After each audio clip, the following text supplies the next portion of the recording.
Good morning, afternoon, evening to everyone. Welcome to Next Industry, no, to Wasteless World Talks.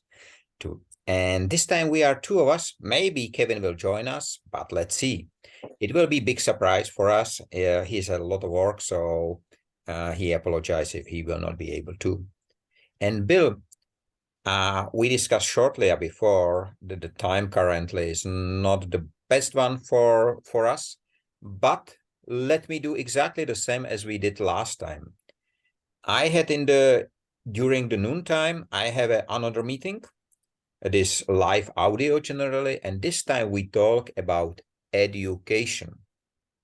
Because before it was about lies, about truth, about imperfection of perfection, or perfection of imperfection, and all is generally somehow projecting into the education. And I would like to dedicate this topic to education because we spoke a lot of times about it, but just we touch it. But I think it's much more important at the moment because if we are speaking about the global transformation, the education must be part. Simply, it must. Because without it, we can transform something, but the next generation will destroy it again. And this is not the aim, because we have to create a sustainable future and a wasteless world. And this is why I would like to ask you, do you remember the first time when you step inside the education system in a kindergarten or anything like that? How does it feel? Michael, that was a long time ago. So I I always liked school. Some kids don't like it. I always liked it. So my memories are all favorable memories. I do remember a big realization that on the first day of school each year, or the first week of school each year, I realized what I do is I try very hard to understand what the teacher wants. And then I would study and I would learn based on what I was going to need to give back to the teacher. And right after I realized that that's what I had been doing all these years, I realized that that is a bastard way of learning, right? If I am all the time looking at somebody else and learning to their goals, then I am not learning the most productively, because that one person has a very different way of looking at it. I never in I realized that, I don't know, maybe I was in 12th grade. It was before college, and then and I never realized what to do about that understanding. I was conscious of doing it,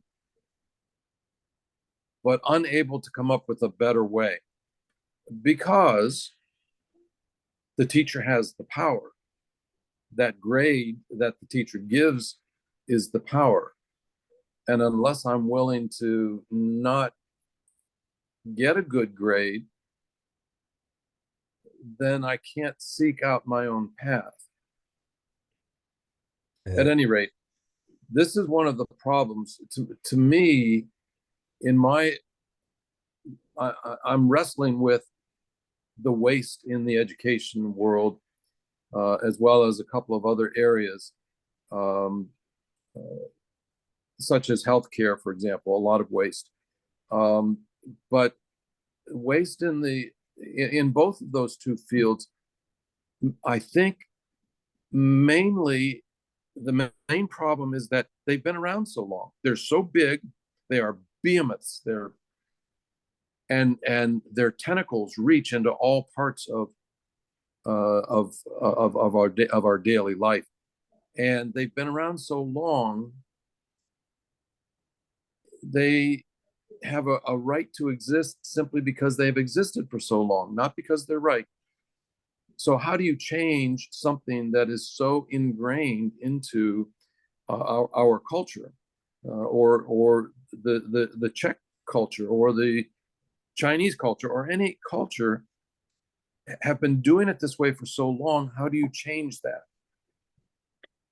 It is interesting because generally several times on several of our meetings, you mention exactly this behavior with your boss, that you already tried to deliver what the boss was favored for what he asked for generally, what he was not giving you the grades, he was giving you the salary generally, but it was exactly the same approach. So it looks like that from the school, we learn the way how we behave then in the life after the school itself. To be honest, I don't feel myself I did exactly this way. You know, I was in a school which, and not university, so all before the first grade and the second grade and college maybe. And I do not remember that anytime I was willing to do what the teacher would like to. I have a special, I do not remember so much, but I have a one memory of the Czech language teacher generally, which all the time asked when she gave us some book or some poems, and her question was all the time, what did the author mean with it? And I told her several times, how should I know? I am not him. I can tell you what does it express to me. And we didn't like each other. So she has the power of giving me the grades. I have sometimes even 4. But this was something which I generally hate. My math teacher, she all the time asked for definitions, and she never explained. Just ask for definition. So this is why I was never good in math, because I was looking for something more, something deeper. And I was in some way, I was, it was not so hard for me on the first grade generally and second grade, because I was, let's say, comparing to the other students or pupils, I was quite clever, because I was living in a region where majority of the people, the parents work in the mines. So there has been not really bright people. And, my granddad was teacher, mom was teacher, and so on. So it was slightly different. It was not so hard for me, but I make it hard because I complained some, or I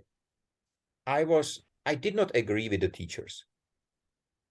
And of course, you are too small for that. So you do not grade the teachers, they grade you. So, but it's quite interesting. As you describe it, immediately came the memory where you describe exactly the same with the bosses which you had. And before you realize there is another way. And since I have been in the working world after school, I have learned other ways other than simply accepting what the boss says. There are ways to get the boss to see another approach. There are ways to disagree with the boss, but you have to know how far the boss is willing to be pushed.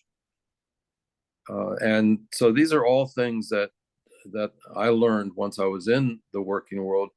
And I'm very thankful that the first couple of bosses that I had liked me, and so allowed me to be a bad boy, or to object, or to not listen like I should have. But getting back to the question of education, there are so many different parts of the education system. And I think, as we talked about before, as you had mentioned, the Czech education system that you grew up in, sounds a little bit different than the system that I grew up in, because we were allowed to ask questions. In fact, we were encouraged, and maybe I just went to different schools. I don't know how all of America is, but we were encouraged to ask questions. So the answer for the waste in the education system in the Czech Republic will probably be a little bit different than the discussion of waste in the system that I grew up in Pennsylvania. But I think there will probably be many similarities, because there's some very big questions in the education system. Questions like how do I, if I have 20 students in the room and some are very smart and some are not so smart, how do I challenge the smart ones and at the same time support and do the remedial training for the ones who are not gifted with so much intelligence? And we've come up with some ways over the years, and they're not all good, and we've had to repeat, and we've hurt some of the children by what we've done, which is a waste. And we've got lots of baggage, that beliefs that we have, assumptions. As you say, you have to look under the carpet for the assumptions. But assumptions such as, I will go to 12 years of school and then I will not have to study for the rest of my life. So we're seeing today how wrong that assumption is. And many other assumptions, that women make the best teachers, for example. Just so many assumptions that, and what are we turning out? Are we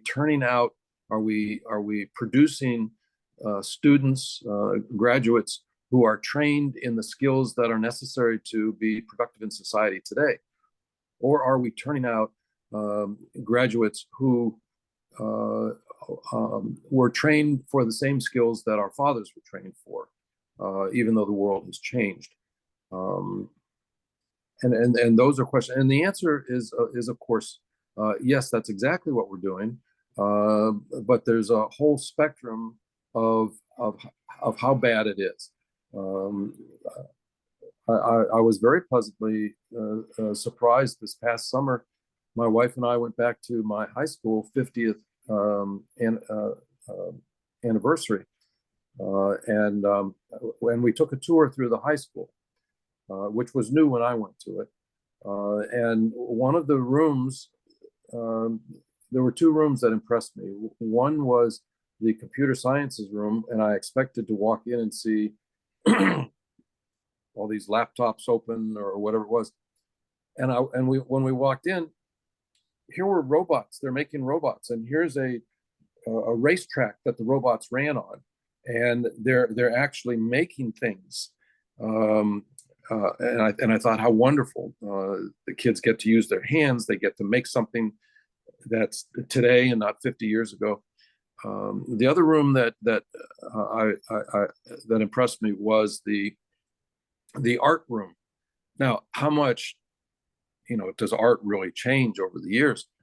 But they had computers there, graphic design. They had big pictures on paper, bright colors and so on, attached to the ceiling. I'd never seen that before.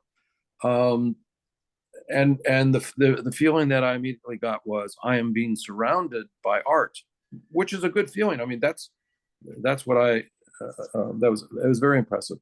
So at least this school is keeping up with the times, and so on. The other thing about the high school was, I remember walking in the door. You can actually go in there, about 10 doors that you could go into to get into the school in the morning. Now there's only one. And there are there are large glass, what we call in the airports and stuff, they have man traps, right?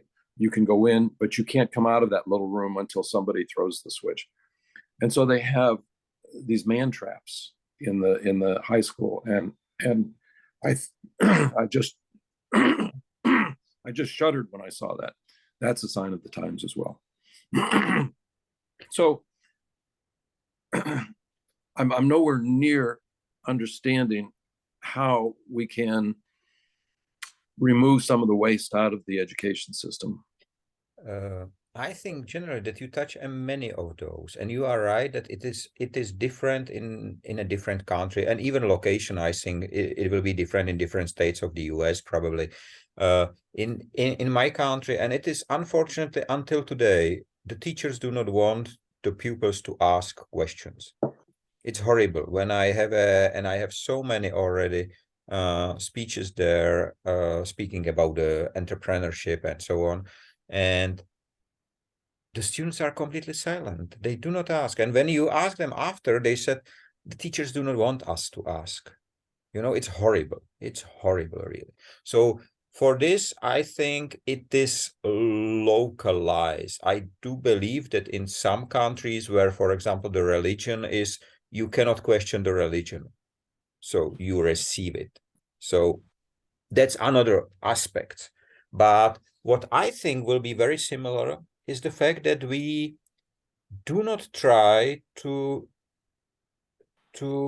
let's say, we are hanging and teaching something which is maybe 1,100 years old or whatever, and the teachers say it as it will be for the next 2,000 years the same. And I think this is the issue. You know, I mentioned that I have this a webinar recently to the deans and directors of the universities, 2,500 in the room, and I opened the presentation with Albert Einstein formula E equal mc squared, and they has been happy because the first formula was his formula, and my next sentence was, but we take it in another business, we take it in another field. And here are another examples. And especially resonate the economy, which I describe as a money times corruption squared. You should see their faces. It was like enlightening. It was really, they start to listen more carefully. And one of the topics, I make it published, so it is generally one of my keynotes, which can be accessed on YouTube. In 3 days, it reached top 3. So it's really and I have a lot of videos there. So it's quite interesting that it resonates so well. And one of the topic was, or one of the question was, do you think that your education start with the first step in the education building or whatever? And I immediately answered the question, no. And do you think that it ends up with your last day, you know, on a university? And again, that's wrong, because generally we start to learn in the moment when we are being delivered. When we reach this world, we start to learn, because we get all the information from outside. And even I think when we are inside of our mothers, I think even there we are learning already. But let's say it's hard to grasp. So we came out and we start to learn. And the moment when we stop to learn, we generally die. Maybe our body will for some days or years work, but worse and worse. And this is why I pointed out that it is very important really to teach the kids to not to be addicted to the technology and data. Because technology and data are firstly highly addicted, so you can get addicted very fast. And the second is not you who decide whether you have access or not. You do not have the hand on the switch. And I think there has been several similar messages. You know, I spoke for half an hour, and it was very interesting, very interesting. and I will continue because I have a similar keynote, a little bit different to the students of next university. And the crazy part, I did not plan it, but the presentation for the deans has been my 400th keynote on university. I never planned it that it will be this way, but it was. And because I think that it is the example that if we look at the things with different eyes, if we do not, if they look for a speaker who has a title, who has many PhDs or whatever, it will never be me. Because I was the only one in the room who does not have the university degree. But somehow it resonates with the people. And I think this is the start. They must understand that there is a world outside which they maybe do not understand so well. And they have to start to discuss this world with the people who do understand it slightly better. But these people will not speak the academic language. If they try to explain me the Einstein formula in a scientific language, I will not understand. Generally, I will not. It's so complicated. Even in Czech, I will have a hard time to understand. But if we start to speak, if we change the language, if we change the approach, then I think this will be the transformation. And no matter whether we speak about math or science or a first grade or second grade or kindergarten, it doesn't matter. The human aspect must be first all the time. And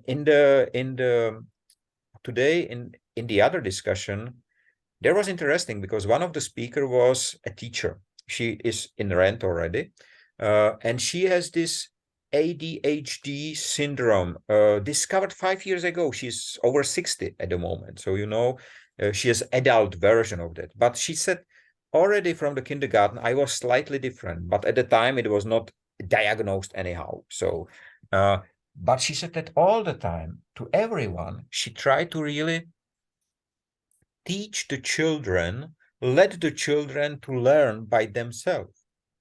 And again, in Czech Republic, I don't know whether you know the name John Amos Comenius. I will send you the link. You will be surprised. This guy was born, I think, 1592, something like that. And he is called the teacher of nations because he was the first in the world who generally say, let's make school a game, a play. And it was very unusual. And he was born here at the time, it was not Czechoslovakia, Czech Republic. So let's say in this area where I am living. And it was quite interesting because at that time, we are in the Middle Ages. The America was discovered 100 years ago. And he came with this idea. And he was persecuted and he has to leave the country and so on and walk all around Europe. But it was quite interesting that it is happening. And many people, probably the Montessori schools, which they learn, and this is somehow connected with these. So I think there is a lot of small things, but the first one who must change must be the teachers and the deans and generally the system itself. Because if we keep the old system, how we will implement the new things in it? The Pink Floyd, The Wall. It's exactly, if you look at the video, which was this brilliant video, that was exactly the British system, school system, which create, as you mentioned it, someone who is needed right now. Since 1989, in my country, all the time, every government says, we have enough workers, we have to have more engineers. And they push incentives into engineering. Then they came in 10 years and we have enough engineers, we do not have workers. So they push for workers again. Right now, it's quite interesting because we discussed this topic last time or before. We discussed how important and how you like the time when in the school was this hand making classes or this working class for boys and cooking for girls and so on. We are implementing this again in our school system, or at least there is a trial. And I think it's good. I think it's good because there will be the power of touch, which you just now described, that you enter and there has been the robots, but the robots has been built by the children, by the students. And the paintings has been done by them. That's exactly enclose themselves, but not in the digital world. So in the real one. I think this will be the hardest point because it's so easy to switch to digital. But I hope the teachers will never be switched with robots. I hope so. I expect that they probably will, just like they'll be switched, like doctors will be switched for robots. But I see it more as assistant to the teacher or assistant to the doctor. We have I had a friend who had a hip replacement done by robot. There were surgeons in the room. They were over there by the computer, and they had mapped everything out in the area prior to that. But we need to have the information that is available. We need that to be in the doctor's hands or in the teacher's hands. So, for example, with the doctor, if you count all the combinations and permutations of, number one, how many diseases are there? Number two, how many medications are there? How many symptoms are there? And so you multiply all those together and you get a billion or a trillion. So you cannot ask one person to be in command of all of that information. So this is the role for AI, both in healthcare and also in education. And I wanted to make one note about something that you said earlier, and that is we call it the wake up. When you're talking about giving a presentation or keynote to all the educators and professors, and this is exactly what we do when we go into a client.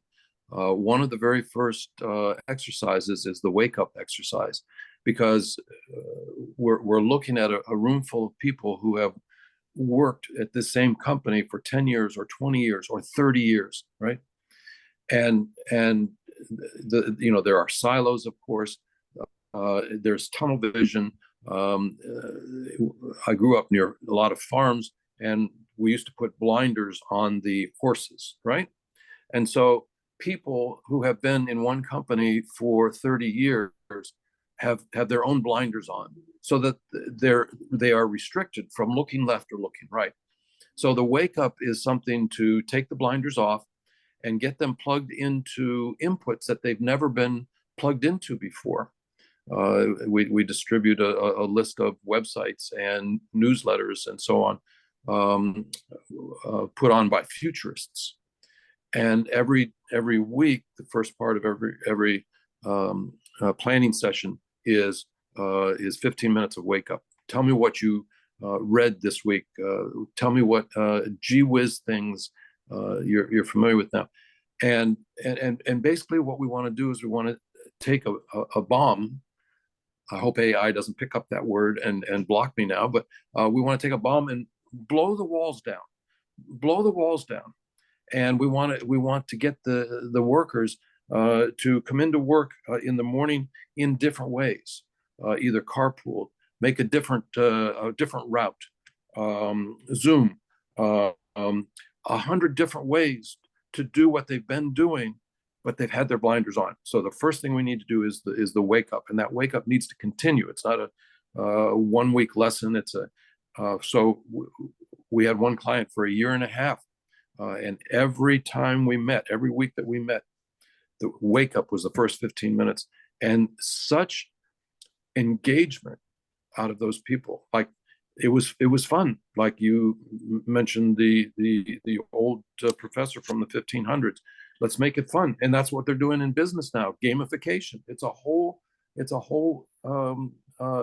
study. There's a whole school of thought now on how to implement gamification, and certainly in the schools, he was 400 or 500 years ahead of his time to have said that.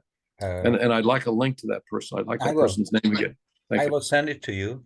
Thank you. What is interesting that already the gamification of the work is being misused.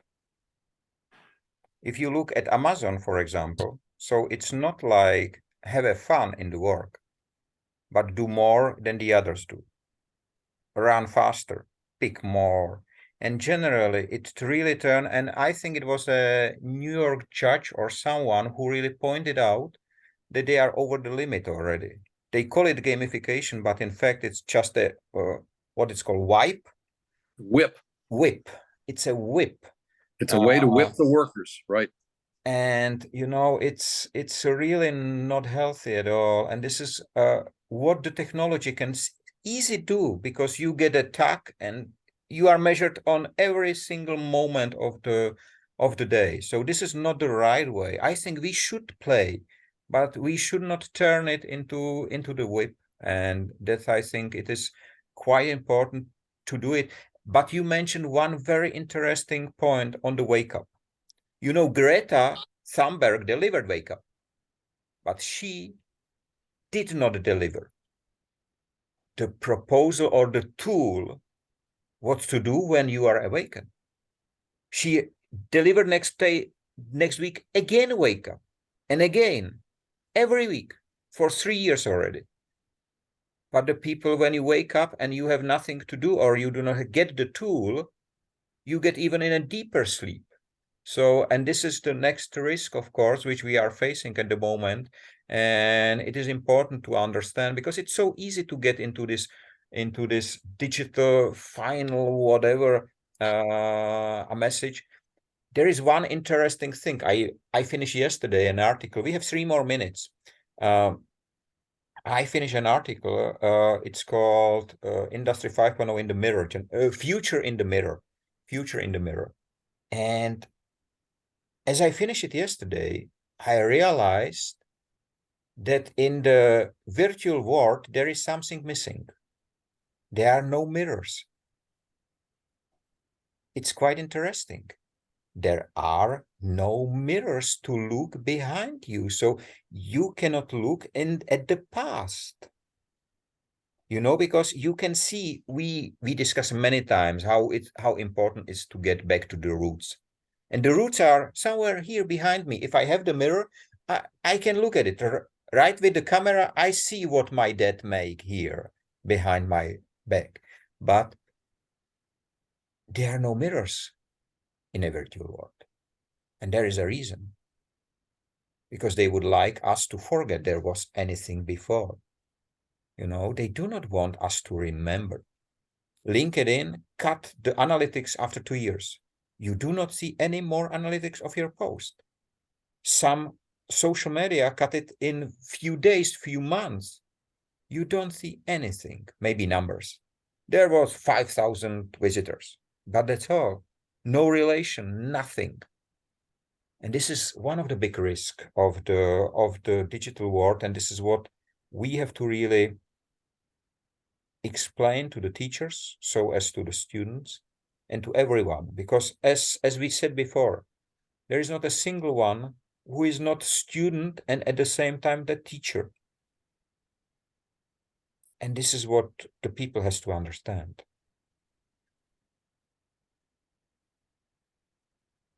Well, I'm encouraged by this conversation and by the new things we're seeing in education.